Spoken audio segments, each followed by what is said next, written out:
Hello mga kabarangay, welcome to my vlog. So, nata dito sa D2Y Goods. Palita ng nata sa Pantalandos, diri sa Pantalandos Boulevard, Surigao City. So, naidiri mga nindot nila ng mga ukay-ukay.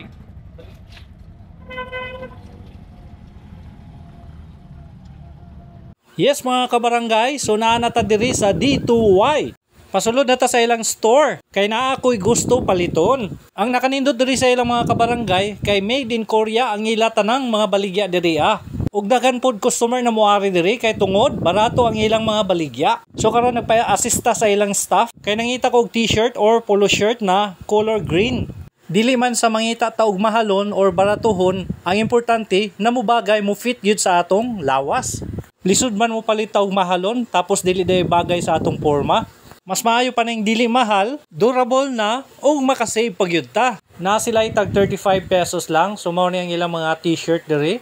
So makapili gyud ka kung asa ang gusto nimo. Next month daghan na pud sila yung mga bagong product na moabot diri sa ilang store. Dali ra kayo tultulon ang D2Y Dry Goods Store.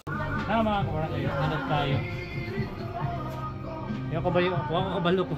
Muhigo ba ni siya? So base napay na ko ani.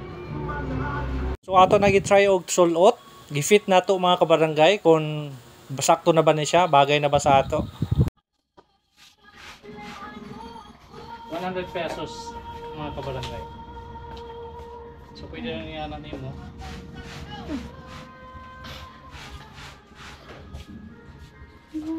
See?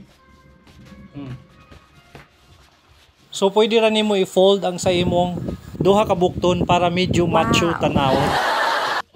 Naapod sila klase-klase nga mga sapatos mga kabarangay, pambabae o panglalaki. Naapod sila mga klase-klase nga mga BB carrier. Pwede ka mo makapili. Wala lang nato naabtan ang tagiya ani na si Mr. Christopher.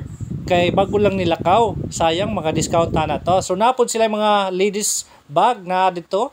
So sa pamigihulat ninyo mga kabarangay, ari na mo!